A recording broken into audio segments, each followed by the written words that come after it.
welcome to another post-cult worldview ride-along. In this episode, I want to talk a little bit about knowledge. What is it that you think you know?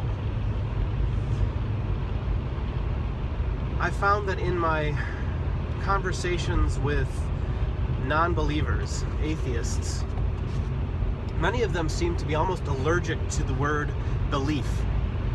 But the fact is, we all have things we believe.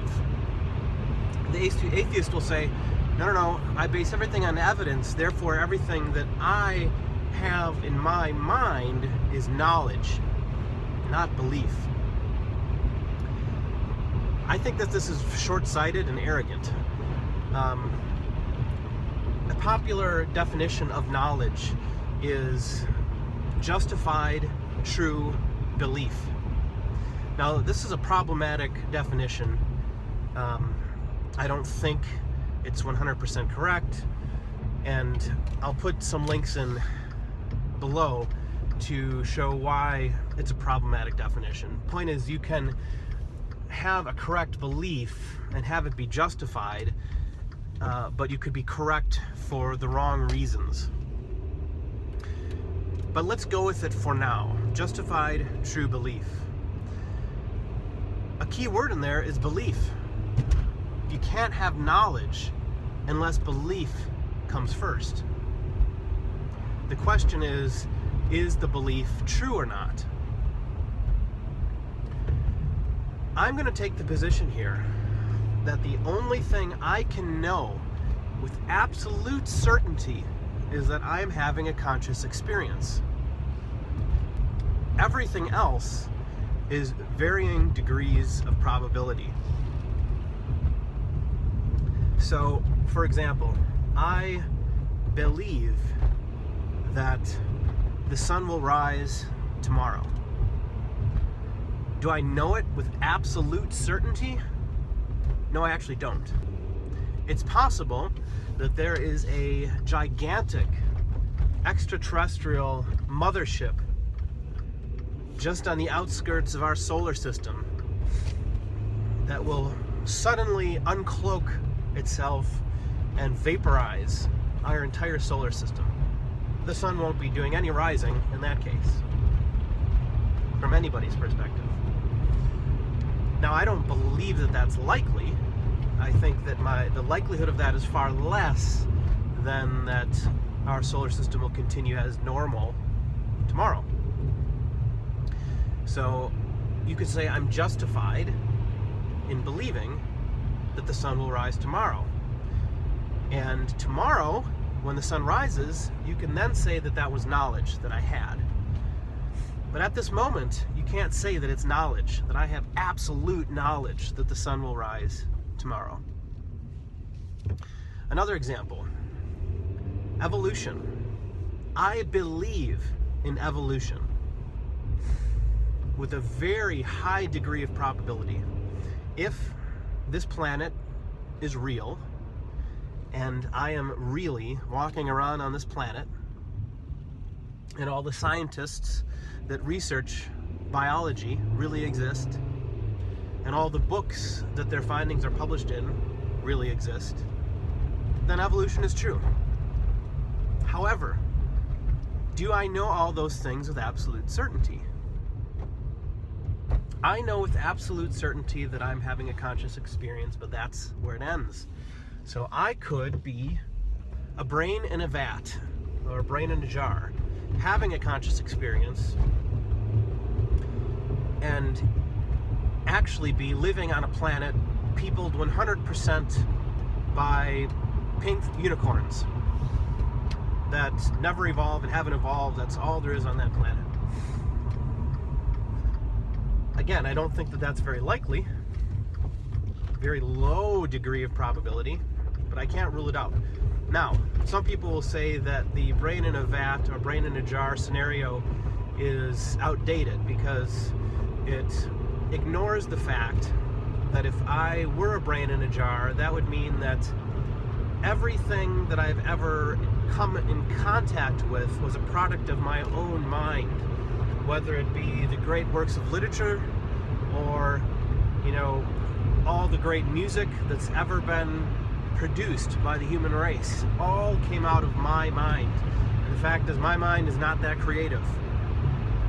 Fair point. But it still doesn't disprove the possibility that you're a brain in a jar. Maybe those pink unicorns are feeding all this information into your brain. You're not the originator of this information.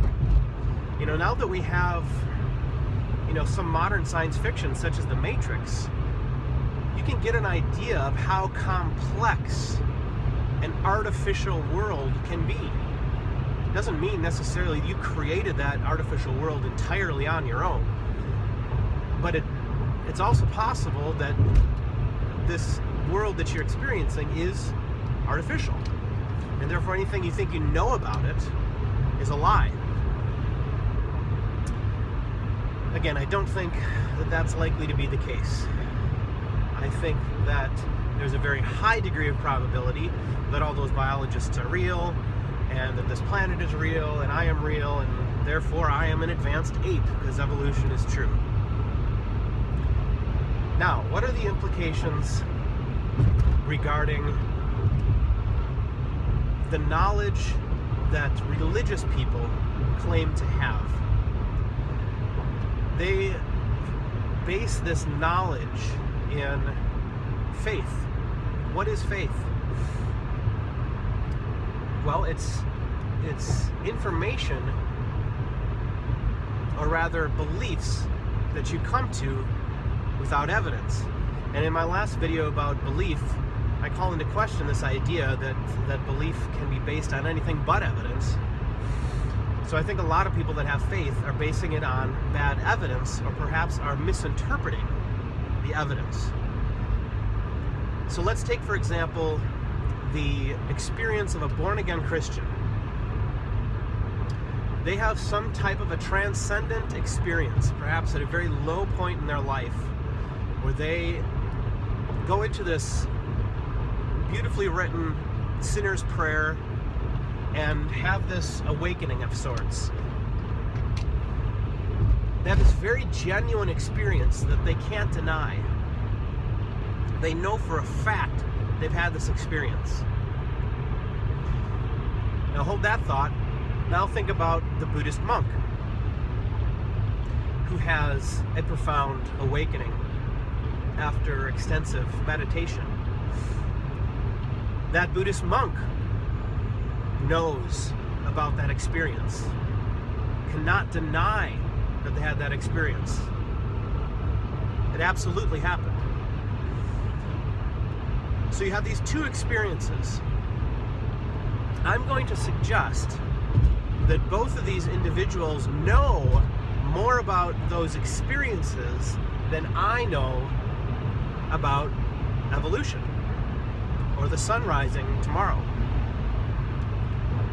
However, it becomes very problematic when people have these experiences and then use them to justify layers upon layers of belief that are not based in real world evidence.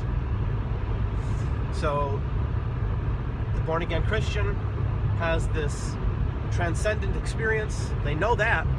And then all of a sudden these layers of the earth is only 6,000 years old. Adam and Eve were the first humans. There was a literal global flood 4,000 years ago. Layers and layers of beliefs that are actually falsifiable if we can rely on history, and to a great degree of probability I'm saying we can, unless we're in the Matrix. So that's problematic. But they have had the experience, and I don't want to discount that experience entirely. I do believe in transcendent experiences. I think it's very likely a property of the human mind, something that we evolved to give us strength in times of trouble. You know, perhaps at near death, or, you know, when going through extreme suffering or experiencing guilt or shame. or even just going through deep periods of awe. Our brain can reward us, and that's a beautiful experience. And so I don't want to completely discount those experiences when people tell me about them. And I understand why it can be evidence for them that their beliefs are true. However, it's not evidence for me, because it's not based in anything that that person and I can both observe.